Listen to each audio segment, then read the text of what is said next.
आदिवासी आंदोलनातल्या नेत्यांचं शिष्टमंडळ सध्या मंत्रालयात दाखल झालेलं आहे। मुख्यमंत्र्यांसह आदिवासी नेत्यांच्या शिष्टमंडळाची आता बैठक पार पडणार आहे। मंत्री शंभूराज देसाई, मंत्री दीपक केसरकर आणि मंत्री गिरीश महाजन यांनी आंदोलनस्थळी जात आदिवासी नेत्यांच्या शिष्टमंडळासोबत चर्चा केलेली होती आणि आता हे शिष्टमंडळ मंत्रालयात दाखल झालेलं आहे। मुख्यमंत्र्यांसोबत या शिष्टमंडळाची आता बैठक होतीये। अक्षय भाटकर आपले प्रतिनिधी या संदर्भातली अधिक माहिती आपल्याला देत आहेत। अक्षय, आदिवासी आंदोलनातल्या नेत्यांचं शिष्टमंडळ मंत्रालयात दाखल झालंय मुख्यमंत्र्यांच्या भेटीसाठी, काय नेमकी माहिती? सकाळपासून 2 वेळा प्रयत्न करण्यात आले, त्या ठिकाणी गेले होते, आंदोलनाच्या स्थळी गेले होते, पण त्यांची समजूत निघाली होती। शेवटी गावित हे स्वतः त्यांची बैठकीत आले होते। आमदारांनी आश्वासन दिले होते की आम्ही मुख्यमंत्र्यांच्या भेटीला येऊ, मात्र ते आले नाही। शेवटी आंदोलन तीव्र होत आहे आणि आमदारांच्या मागण्या ज्या आहेत, आदिवासी आमदारांच्या मागण्या ज्या आहेत, त्या मागण्या ज्या आहेत त्या मुख्यमंत्र्यांसमोर ठेवण्यासाठी राज्य मंत्रिमंडळातून काही महत्वाचे नेते, महत्वाचे मंत्री जसे की गिरीश महाजन, दीपक केसरकर आणि शंभूराज देसाई हे 3 मंत्री स्वतः चालत या आंदोलनाच्या ठिकाणी गेले होते। त्या ठिकाणी गेल्यानंतर त्यांनी या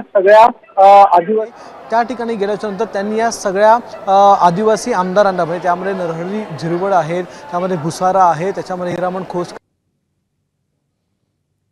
समजूत घालून मुख्यमंत्र्यांशी थेट संवाद साधण्यासाठी मंत्रालयात आता आणलेला आहे। मंत्रालयाच्या 6व्या मजल्यावर ज्या ठिकाणी मुख्यमंत्र्यांचं कार्यालय आहे त्या कार्यालयामध्ये सध्या मुख्यमंत्री आणि या आमदारांची, आदिवासी आमदारांची बैठक सुरू आहे। खरं तर मुख्यमंत्री हे एका कार्यक्रमाला निघालेले होते। मीरा भाईंदर इकडे मुख्यमंत्र्यांचा कार्यक्रम आहे, ते ग्राउंड फ्लोअरला तळमजल्यापर्यंत आले देखील होते। मात्र हे सर्व आमदार ज्यावेळी आलेले आहे असं कळलं, त्यांचं शिष्टमंडळ आलेलं आहे असं कळलं, त्यावेळी मुख्यमंत्री पुन्हा एकदा त्यांच्या कार्यालयात गेलेले आहेत आणि 6व्या मजल्यावर ही बैठक सुरू आहे। सध्या या आमदारांच्या ज्या मागण्या आहेत, धनगर समाजाच्या आरक्षणासंदर्भात, आदिवासी समाजाच्या आरक्षणासंदर्भात, त्यांचं आरक्षण वाचवण्याच्या संदर्भात त्यांच्या ज्या मागण्या आहेत त्या पूर्ण कराव्यात, एवढी मागणी घेऊन हे सर्व आमदार आंदोलनाला बसले होते आणि ती मागणी आता मुख्यमंत्र्यांसमोर ते ठेवणार आहेत। आता मुख्यमंत्री या संपूर्ण आमदारांचा कशा प्रकारे समजूत घालतात, कसा तोडगा काढतात हे बघणं महत्त्वाचं आहे, कारण की राज्यातलं सध्या एकूणच जातीचं आरक्षणावरून जे काही गोंधळ सुरू आहे किंवा जे काही वेगवेगळे वादविवाद सुरू आहेत त्या सगळ्या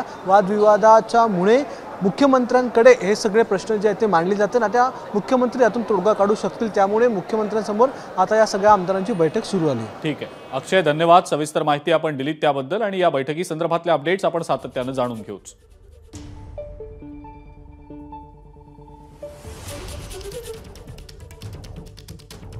आदिवासी आंदोलनातल्या नेत्यांचं शिष्टमंडळ आता मंत्रालयामध्ये बैठकीसाठी दाखल झालेलं आहे। या आदिवासी नेत्यांनी सरकारला इशारा दिलेला होता। हिरामण खोसकर यांनी सरकारला इशारा देत म्हटलं होतं की आमच्या हिताचा जर निर्णय घेतला गेला नाही तर आम्हाला वेगळं पाऊल उचलावं लागेल। मुंबई आणि मराठवाड्याला जाणारं पाणी आम्ही रोखू असाही इशारा त्यांनी दिलेला होता। एबीपी माझा, उघडा डोळे बघा नीट।